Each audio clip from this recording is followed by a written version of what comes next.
Hello friends, today we will revise time of supply chapter. First of all, we understand the meaning of time of supply. Means when liability to pay GST arise.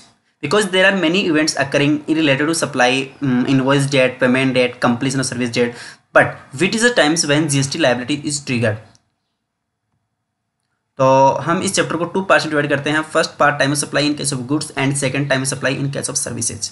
Goods है उसी case में हम 4 सब parts में categorise करते हैं कि अगर गुड्स की फॉरवर्ड चार्ज है उसी केस में सप्लाई होती है तब टाइम ऑफ सप्लाई क्या होना चाहिए, किसके लिए, सप्लायर के लिए, क्योंकि सप्लाई पे करेगा जीएसटी।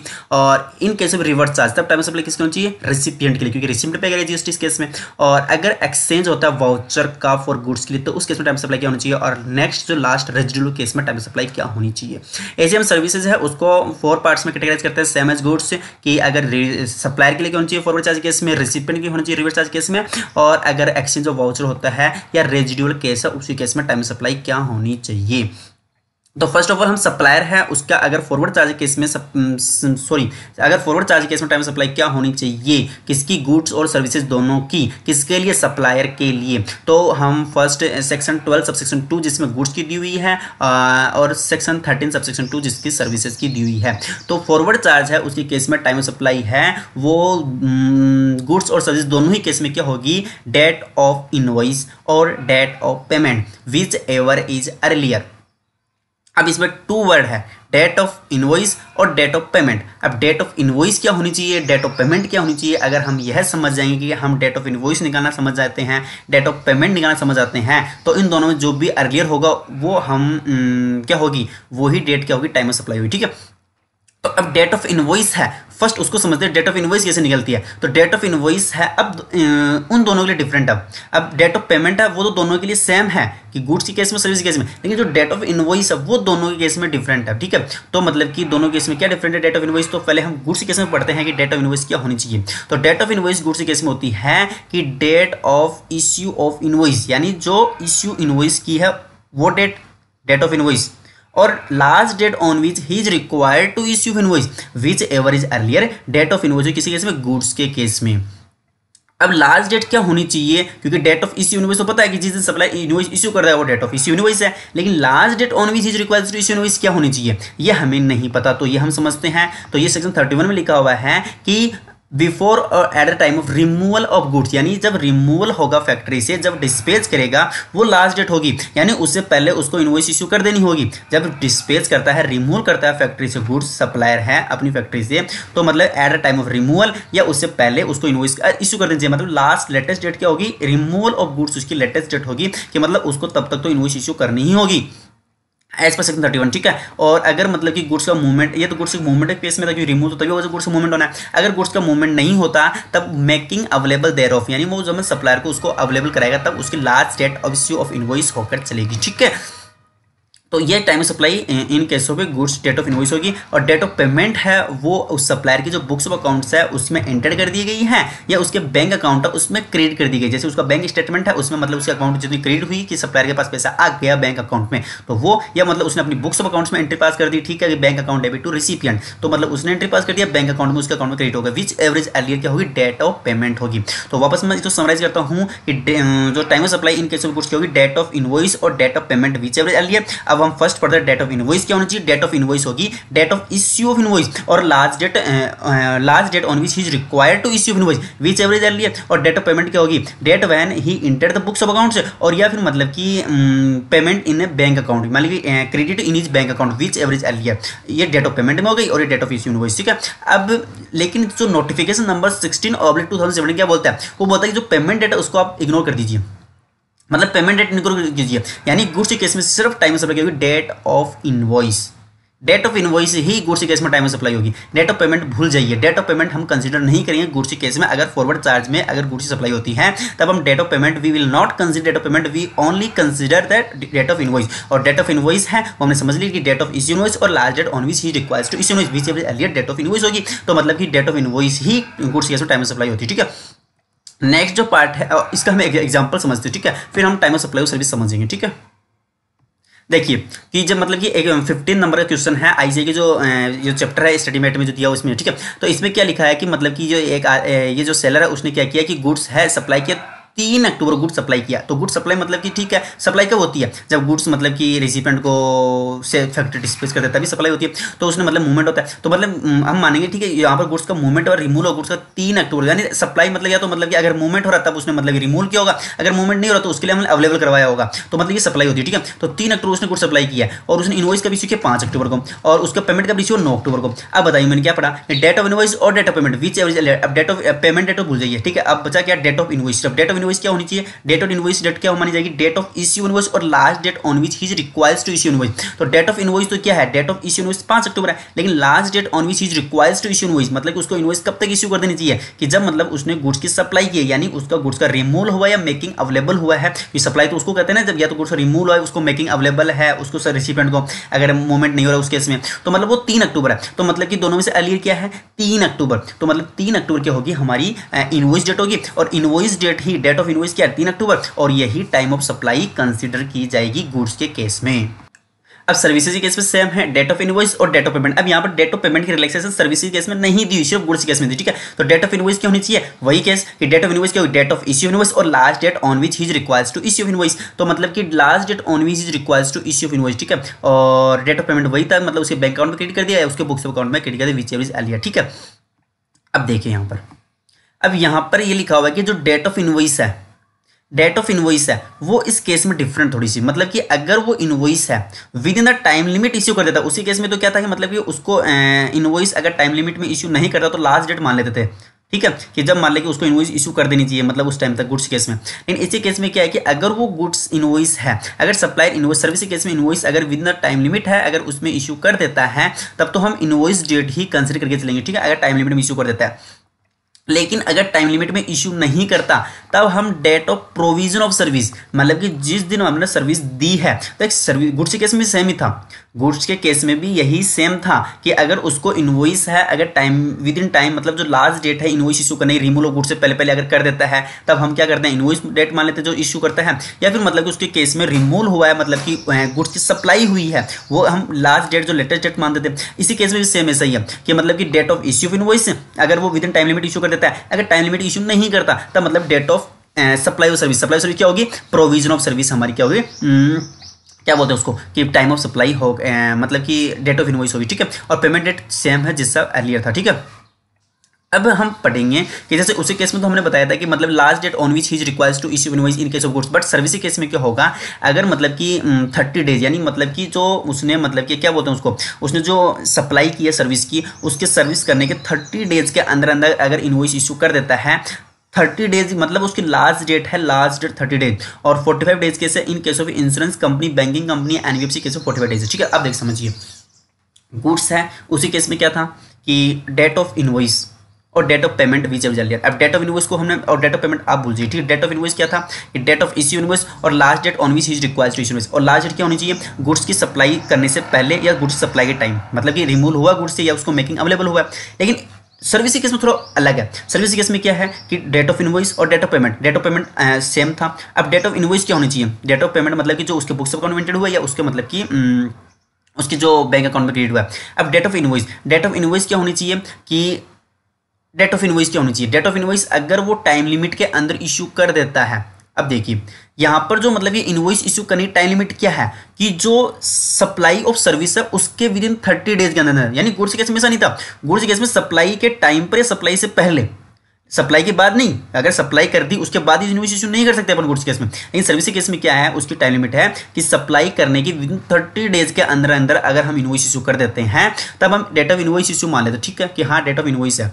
लेकिन अगर 30 डेज के अंदर अंदर इनवॉइस इशू नहीं करते तब हम क्या करेंगे, जिस दिन सर्विस की सप्लाई हुई है, सर्विस की सप्लाई हुई है वही टाइम ऑफ सप्लाई मानी जाएगी। ठीक है, तो इसको हम एक एग्जाम्पल है उससे समझते हैं।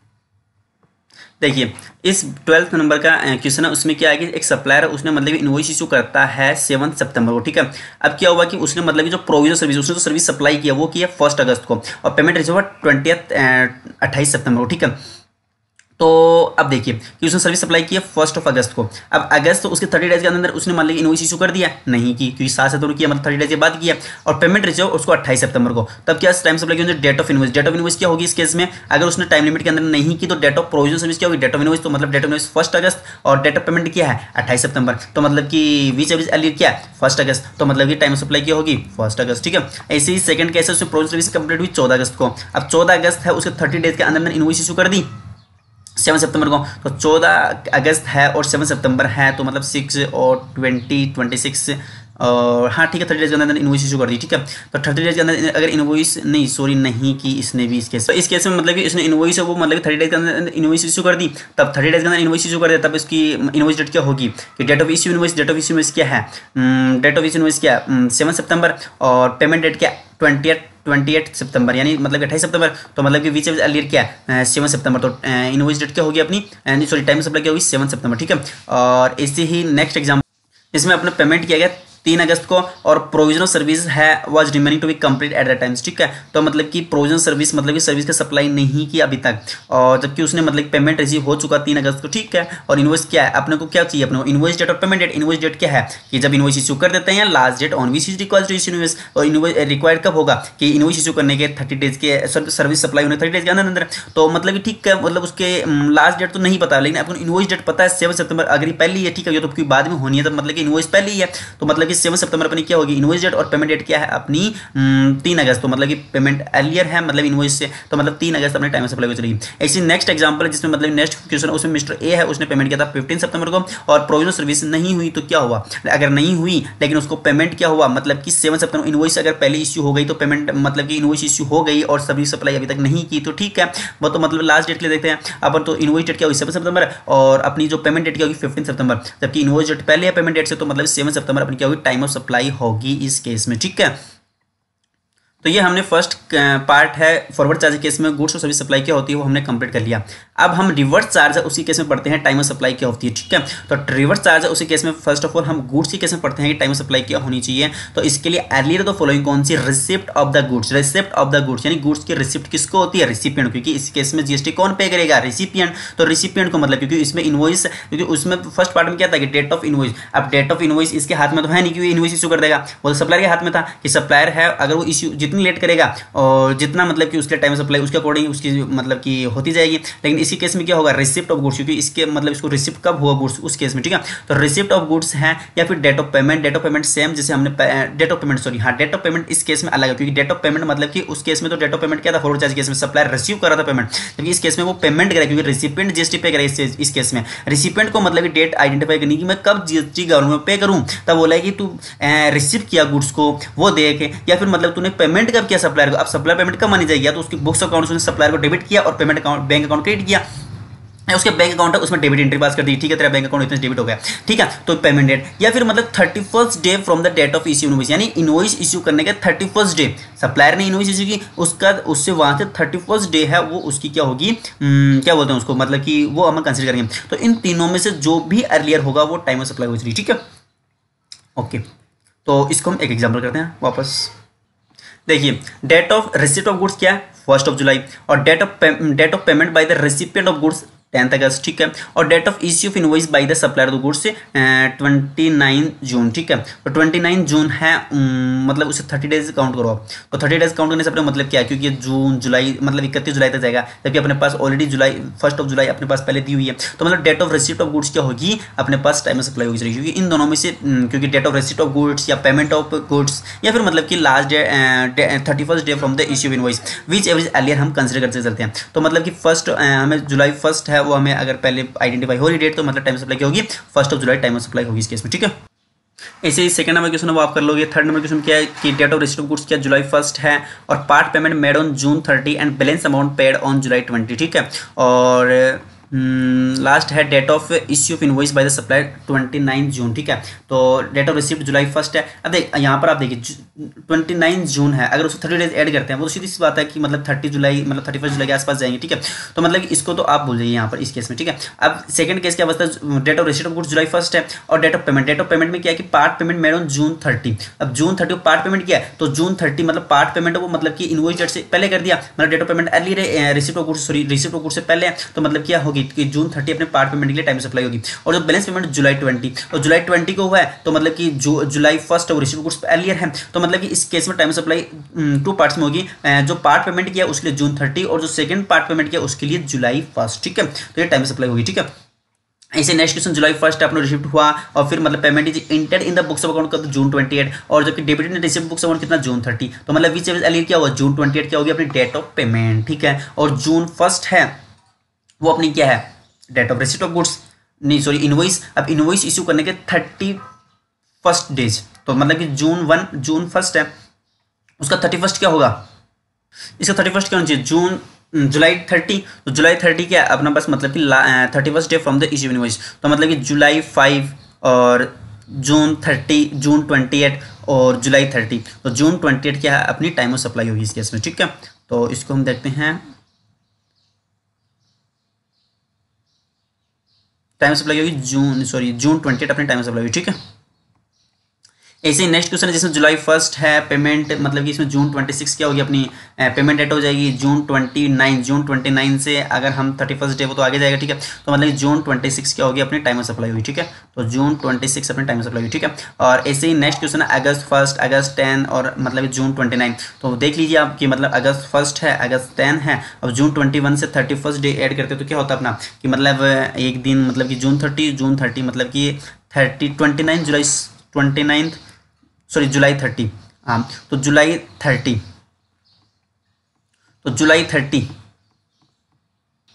तो मतलब जून 29 से 30 क्या होता है 31 डेज कौन सा होता है जुलाई 30, ठीक है, क्योंकि 1 डे जून 30 और फिर नेक्स्ट 30 डेज मतलब कि जुलाई 30, ठीक है। तो जुलाई 30 है अपना क्या होगा क्या होगी कि मतलब टाइम ऑफ सप्लाई क्योंकि मतलब कि अगस्त 1 और अगस्त 10 से अर्लियर है, ठीक है।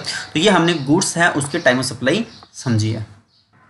नेक्स्ट केस है कि अगर रिसिपिएंट है उसको अगर सर्विसेज के केस में अगर जीएसटी पेमेंट करना हो रिवर्स चार्ज में, तब उसकी केस में टाइम सप्लाई क्या होगी, क्योंकि सर्विस की मतलब रिसिप्ट तो होती नहीं है, तो उसके केस में क्या होगी अर्लियर तो पेमेंट कौन सी कि जो रिसिप्ट वाला पोर्शन भूल जाइए आप, ठीक है। तो मतलब डेट ऑफ पेमेंट सेम है जैसे मतलब उसी गुड्स के केस में था, और 61 days from the date of issue invoice, ठीक है। यहाँ पर क्या था 31 है, यहाँ पर 61 है, तो मतलब सीधी सी फंडा है कि बस इसी केस में 3 देखते चलेंगे रिसिप्ट, पेमेंट और इनवॉइस इशू करने के 31 डेज, और इसमें क्या होगा सिर्फ 2 ही है पेमेंट और इनवॉइस इशू करने के 61 डेज, ठीक है। तो ये हमारा टाइम ऑफ सप्लाई क्या होगी सर्विसेज के केस में होगी, ठीक है। अब इसको भी हम एग्जांपल करते हैं। देखिए डेट ऑफ पेमेंट है वो 10 अगस्त को है और date of invoice issue by the recipient of service जून 29। अब जून 29 से अगर हम 61 डेज ऐड करते हैं, मतलब 61 डेज कौन सा होगा अगर जून 29 से, तो जून 30 और जुलाई 30 और मतलब कि अगस्त 29, ठीक है। तो अगस्त 29 अपना 61 डेज होगा, जबकि अगस्त 10 अपने पास अर्लियर, क्योंकि डेट ऑफ पेमेंट अपने पास अर्लियर है, तो अपने पास टाइम ऑफ सप्लाई क्या होगी डेट ऑफ क्या बोलते हैं उसको पेमेंट मतलब 10 अगस्त। ऐसे ही अपना अगस्त 10 और जून 1, तो मतलब कि जून 1 है उससे अगर 61 डेज ऐड करते हैं तो मतलब कि 30 डेज, अगर इसमें 29 डेज अगर ऐड करते हैं तो मतलब कि जून 30 और फिर अगले 30 डेज अपने जुलाई के और 31 डे जुलाई के, तो कितने हो गए 60 डेज, और मतलब 1 अगस्त तो यहाँ पर अपनी टाइम सप्लाई क्या होगी क्योंकि 1 अगस्त अपने पास अर्लियर है, तो 1 अगस्त अपने पास क्योंकि अगस्त 10 है उससे पहले 1 अगस्त, तो अपने टाइम सप्लाई क्या होगी 1 अगस्त। ऐसे ही आप ये देखिए पार्ट पेमेंट है, तो पार्ट पेमेंट के लिए अगर जून 30 रिसीव है तो सीधी सी बात है कि जून 29 अपनी इनवॉइस इशू 61 डेज ऐड करेंगे तो मतलब बहुत ज़्यादा चला जाएगा। तो मतलब अपने पास ये तो पहले अर्लियर है कि मतलब पार्ट पेमेंट जून 30, तो जून 30 में पार्ट पेमेंट के लिए हो गई, और फिर मतलब सितंबर 1 बचता है, तो इस जून 29 से अगर अपन 61 डेज ऐड करते हैं तो अपनी क्या आती है अपनी क्या आती है, क्योंकि इस केस में कितनी आई थी अपनी 29 अगस्त आई थी शायद, हाँ 29 अगस्त और सितंबर 1, तो अर्लियर कौन सा 29 अगस्त, तो मतलब अपनी क्या होगी क्या बोलते हैं टाइम सप्लाई 29 अगस्त। तो पार्ट पेमेंट के लिए जून 30 और जो बाकी का जो पार्ट पेमेंट उसके लिए 29 अगस्त टाइम सप्लाई होगी। ऐसे ही आप ये 2 एग्जाम्पल कर लीजिए, ठीक है। अब हम नेक्स्ट है जो वाउचर है, क्योंकि हमने जो फर्स्ट पार्ट क्या था फॉरवर्ड चार्ज के इसमें गुड्स और सर्विसेज की सप्लाई पढ़ ली टाइम सप्लाई, फिर हम रिवर्स चार्ज में गुड्स और सर्विसेज की टाइम सप्लाई पढ़ ली। अब हम पढ़ते हैं कि क्या बोलते हैं वाउचर अगर उसका एक्सचेंज होता है तब उस केस में टाइम सप्लाई क्या होगी, ठीक है। वाउचर है उसका एक्सचेंज होता है तो और ये दोनों के लिए सेम है, गुड्स और सर्विस दोनों के लिए सेम है। तो अगर मतलब कि जो वाउचर जो दिया जा रहा है, ठीक है, अगर जो वाउचर एक्सचेंजेबल है गुड्स सर्विस के, अगर वो वाउचर है, अगर वो इश्यू ऑफ वाउचर उसी टाइम पर अपने पता है कि मतलब कौन सी गुड्स सर्विस सप्लाई होनी है, अगर आइडेंटिफिएबल है तब डेट ऑफ इश्यू वाउचर ही अपनी टाइम सप्लाई होगी। और अगर हमें यह आइडेंटिफाई नहीं है कि इस वाउचर के अगेंस्ट क्या सप्लाई दी जानी है फ्यूचर में, कि कुछ मिल सकता है अपने को, जैसे कि मतलब एक वाउचर है, अगर एक ग्रोसरी दुकान है उससे अपने वाउचर दिया गया, अब वाउचर से अपन क्या है कि उस ग्रोसरी दुकान से अपन कुछ भी खरीद सकते हैं। अपन को नहीं पता अपने को कि मतलब अपने की ग्रोसरी दुकान जो भी चीजें अवेलेबल है, ठीक है। तो यहाँ पर अपने क्या होगा, टाइम सप्लाई क्या होगी, date of redemption of voucher की, मतलब उस वाउचर को जब मैं रिडीम करवाऊंगा तो उसके अगेंस्ट जो भी मैं बाई करूंगी उस टाइम पता ही नहीं मुझे, मतलब इसी टाइम पर मुझे मतलब किस चीज की लेगा, क्योंकि मतलब रेट भी तो उस तरीके से आइडेंटिफाई होती है ना कि मतलब कि आज जीएसटी का मतलब किस रेट से मतलब कि वो टाइम सप्लाई होकर चलेगी, है ना। तो इसलिए तो उस केस में मतलब कि redemption of voucher time supply होगी। लेकिन अगर पता है कि मतलब कि इसके अगेंस्ट अपने को मतलब कि शुगर लेनी है या फिर बिस्किट लेना है, कुछ भी लेनी है, तो अगर अपने को आइडेंटिफिएबल है उस वाउचर अगेंस्ट, तो हमें डेट ऑफ इश्यू वाउचर है टाइम सप्लाई होकर चलेगी, ठीक है। तो इसको हमें एग्जाम्पल समझते हैं। देखिए, meal coupons sold to company 9 अगस्त को for being distributed to the employee of the said company. The coupons are valid for 6 months and can be use against purchase of food item. The employee use them in various store for purchase of various edible items on different dates throughout the 6 months। तो what is the date of supply of coupons, ठीक है। तो मतलब कि different items है उसके लिए मतलब बाई कर सकता है।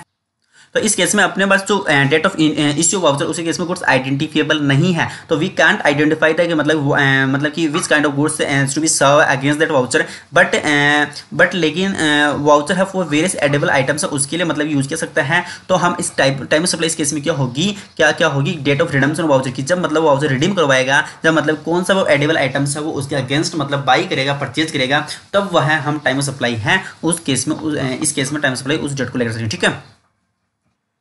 नेक्स्ट केस है अपने पास रेजिडुअल केस, ठीक है। अब रेजिडुअल केस है उसी केस में टाइम सप्लाई क्या होगी, तो अगर periodical return is required to be file की, जैसे मतलब अपने को पता ही नहीं, मतलब कुछ केसेस में जैसे मतलब कि अगर गुड्स, वैसे तो मतलब गुड्स सर्विस की टाइम सप्लाई होगी, लेकिन अगर हमें नहीं आइडेंटिफाई कर पा रहे हैं, मतलब जैसे कि मतलब जीएसटी की रेट पड़ गई, मतलब ठीक है, तो अगर उसका कुछ एक्स्ट्रा जीएसटी निकलता है, तब मतलब उसको जीएसटी कब तक पे कर देना चाहिए, मतलब उसकी टाइम सप्लाई क्या होनी चाहिए, जो रेट पड़ी है जीएसटी की, तो उसका जो भी मतलब कि इन्वेस्टिगेशन करने से जो उसका जीएसटी अमाउंट जैसे मतलब कि उसने मतलब कि रिटर्न में शो कर रखा था, मेरा 20 करोड़ जीएसटी होता है, लेकिन उसने मतलब 10 करोड़ एक्स्ट्रा जीएसटी बनता है उसका, तब उस 10 करोड़ जीएसटी उसको कब तक पैदा कर देना चाहिए, तो उसकी टाइम सप्लाई क्या होगी। तो अगर वह पीरियोडिकल रिटर्न फाइल करता है तो due date of filing such return, ठीक है। तो मतलब कि जिस पीरियड से वो फॉल करता है कि मतलब जो जीएसटी है 10 करोड़ एक्सेस अमाउंट जो उसको आइडेंटिफाई हुई है गवर्नमेंट को, तो वो कौन से पीरियड से रेट करता है, तो उसकी जो मतलब कि उसकी रिटर्न फाइल करने की ड्यू डेट क्या है, जो जीएसटी 3B उसकी ड्यू डेट क्या है, ठीक है। और ये अदर केसेस में date of payment of tax, ठीक है, जब वो पेमेंट करते हैं तब टाइम सप्लाई, ठीक है। अगर नहीं पता चल पा रहा है मतलब कि कौन से मतलब कि पीरियड से लिंक है, या फिर मतलब उसको रिटर्न फाइल नहीं करता, जैसे कोई अनरजिस्टर्ड पर्सन था, वो जीएसटी में रजिस्टर्ड था ही नहीं, तो मतलब कि वो जीएसटी में रजिस्टर्ड था ही नहीं, तो मतलब उसके रिटर्न वैसे नहीं फाइल करता, तो उसकी ड्यू डेट पेमेंट क्या होनी चाहिए रिटर्न की। लेकिन हम बोलेंगे कि ठीक है, तू जब पेमेंट करता है तब वही तेरी टाइम सप्लाई है, ठीक है। तो मतलब कि उसको पेमेंट करे वही टाइम सप्लाई हो, ठीक है। नेक्स्ट है कि अगर टाइम ऑफ सप्लाई है, अगर ये कुछ एक्स्ट्रा पॉइंट है कि अगर मतलब डिलेड पेमेंट हुआ है for consideration addition in value of way of interest late fee penalty for delayed payment for consideration. For example कि मैंने मतलब कि कोई गुड सप्लाई की और क्या हुआ कि मतलब मुझे बायर से मुझे मतलब कि क्या हुआ, मुझे पेमेंट रिसीव होना है, लेकिन उसने क्या किया, मैंने उसको बोला था कि मतलब ड्यू डेट फिक्स कर दी थी, मुझे तब तक पेमेंट कर देना चाहिए, लेकिन उसने पेमेंट ड्यू डेट को नहीं किया, फिर मैं उसे इंटरेस्ट चार्ज कर रहा हूँ उस अमाउंट के ऊपर। तो वो जो इंटरेस्ट है वो क्या है उसके केस में, क्योंकि वो इंटरेस्ट है, वो इंटरेस्ट क्या है, एग्जाम्प्ट तो है नहीं, क्योंकि इंटरेस्ट एग्जाम्प्ट क्यों नहीं है, क्योंकि अगर लोन एंड एडवांसेज है उसके ऊपर अगर इंटरेस्ट रिसीव हो रहा है अपने को, तब तो वो इंटरेस्ट एग्जाम्स की कैटेगरी में आता है। लेकिन जो मतलब कि तो लोन एडवांसेज कैटेगरी तो है नहीं, क्योंकि मतलब उसको तो मैंने मतलब कि गुड्स सेल किया है, मतलब क्रेडिट है, तो उसके ऊपर मुझे इंटरेस्ट मिला था, तो या फिर मैंने उसे कुछ पेनल्टी चार्ज कर रहा हूँ, मतलब कि उसने मुझे टाइम पर पेमेंट नहीं किया तो मैं उसे पेनल्टी चार्ज कर रहा हूँ, ठीक है। तो इस केस में मतलब कि टाइम ऑफ सप्लाई क्या होगी उस इंटरेस्ट की, कि क्या वो इंटरेस्ट है जो मैं उससे कलेक्ट करूँगा, क्या उसकी टाइम ऑफ सप्लाई है वो जो गुड्स है ओरिजिनल जो गुड्स किया गया था, वो जो गुड्स की टाइम सप्लाई थी, क्या वही भी मतलब टाइम सप्लाई उस इंटरेस्ट चार्ज होगी। क्योंकि हमने जो मतलब वैल्यूएशन चैप्टर पढ़ेंगे तो उसमें हम देखेंगे कि जो इंटरेस्ट है वो उसी रेट से टैक्सेबल होगा जिस रेट से वो गुड्स था, कि वो गुड्स के ऊपर जो इंटरेस्ट मिल रहा है अपने को, ठीक है। क्योंकि जो गुड्स ओरिजिनल गुड्स सप्लाई थी या सर्विसेज सप्लाई थी उसके ऊपर अपने को इंटरेस्ट इश्यू हो रहा है, तो उसकी जो रेट जीएसटी की थी वही रेट से अपन जो इंटरेस्ट चार्ज करेंगे। लेकिन टाइम ऑफ सप्लाई है उसके लिए ऐसा नहीं है कि टाइम ऑफ सप्लाई हम गुड्स या सर्विसेज की थी जो ओरिजिनल थी उसको नहीं लेके चलेंगे, हम टाइम सप्लाई लेके चलेंगे कि date on which supplier receive such addition in value and receive करता है, यानी अगर अकर भी होता है कि ठीक है उसको मतलब अकाउंट में ठीक है मतलब कि तुझे मतलब इतने पैसे बनते हैं, दोनों ने मतलब कि एग्री कर लिया, लेकिन उसको रिसीव नहीं अभी तक, तब भी टाइम सप्लाई मतलब वो एग्री वाली नहीं होगी। कब, जब है रिसीव करता है। इसको एक एग्जांपल समझते हैं हम, ठीक है। देखिए कि मतलब कि सप्लाई करता है कुछ 50,000 कस्टमर को ऑन 1 जनवरी को in condition that payment for the same will be made in within a week वीक, बट उसने पेमेंट नहीं किया, उसने मतलब कि पेमेंट किया 2 फरवरी को और फिर बोला ठीक है मुझे इंटरेस्ट दे दे फिर 2000 के। तो मतलब कि अब मैं बोलूँगा कि जब जो 2000 वो जीएसटी किस रेट चार्ज होगा, जो उसने मतलब जो गुड सप्लाई की है ना इस कस्टमर को, वो जो रेट अप्लीकेबल थी उसी रेट से 2000 जीएसटी चार्ज होना है। अपन नहीं देखेंगे मतलब सर्विसेज है या इंटरेस्ट या गुड्स है कि अपन सर्विस रेट लगाएंगे, नहीं नहीं, गुड्स की जो रेट थी जो उसने सप्लाई की थी उस रेट से जीएसटी चार्ज होगा 2000 पर। यानी कि टाइम ऑफ सप्लाई क्या होगी, मतलब उसको मतलब कि जैसे कि 50,000 उसने पेमेंट 50,000 जो गुड्स सेल किया था उसको जीएसटी चार्ज किया था, उसकी टाइम सप्लाई क्या होगी कि उसने मतलब कि सप्लाई की थी 1 जनवरी को, ठीक है। तो अपन 1 जनवरी इसकी टाइम सप्लाई मानते हैं, तो मतलब कि 1 जनवरी की टाइम सप्लाई है, तो मतलब इसको 20 फेब तक मतलब उसको जीएसटी पेमेंट कर देना चाहिए इसको 50,000 ऊपर, ठीक है, क्योंकि लास्ट डेट है इसकी, ठीक है। अब जो इसने इंटरेस्ट किया 20 फेब को, अब इसकी टाइम ऑफ सप्लाई क्या होनी चाहिए, क्या इसकी टाइम ऑफ सप्लाई क्या 50,000 होनी चाहिए? अगर 50,000 हुई तो इसको मतलब जो इंटरेस्ट भी मतलब कि जो जीएसटी है जो 2000 इसके ऊपर जीएसटी बनता है, कौन सी रेट से, जो गुड्स की केस की रेट वाली एप्लीकेबल थी, तो इससे जो जीएसटी बनता है वो भी उसको मतलब 20 फेब तो पे कर देना चाहिए। लेकिन नहीं, इसकी टाइम सप्लाई क्या होगी, रिसीव करता है, रिसीव कब केस में 2 फेब को, तो 2 फेब इस केस में टाइम सप्लाई होगी, तो मतलब 2 फेब टाइम सप्लाई होगी, तो मतलब उसको 20 मार्च तक इसका जीएसटी उसको गवर्नमेंट को पे करना होगा, ठीक है। तो मतलब टाइम सप्लाई की होगी 2 फेब, ठीक है, तब रिसीव करता है। तो ये हमारा इस केस में हुआ। हमने रिवर्स चार्ज उसी केस में एक केस छोड़ दिया था कि अगर हम इंपोर्ट और सर्विस करते हैं फ्रॉम एसोसिएट एंटरप्राइजेस, जैसे मतलब हम इंपोर्ट करते हैं, उसी केस में टाइम सप्लाई क्या होगी, तो उसी केस में टाइम सप्लाई होगी date of entry in the books of accounts of recipient और date of payment which ever is earlier, ठीक है। कि मतलब कि जो रिसिपेंट उसने मतलब कि एंट्री की है, ठीक है, हाँ कि मेरे पास सर्विस रिसीव हो गई, मतलब कि क्या बोलते हैं सर्विस को मतलब कि डेबिट कर दिया, और जो एसोसिएट एंटरप्राइज उसको क्रेडिट कर दिया कि मेरे पास सर्विस रिसीव हो गई, या मतलब जो कुछ सर्विस रिसीव हुई, ठीक है।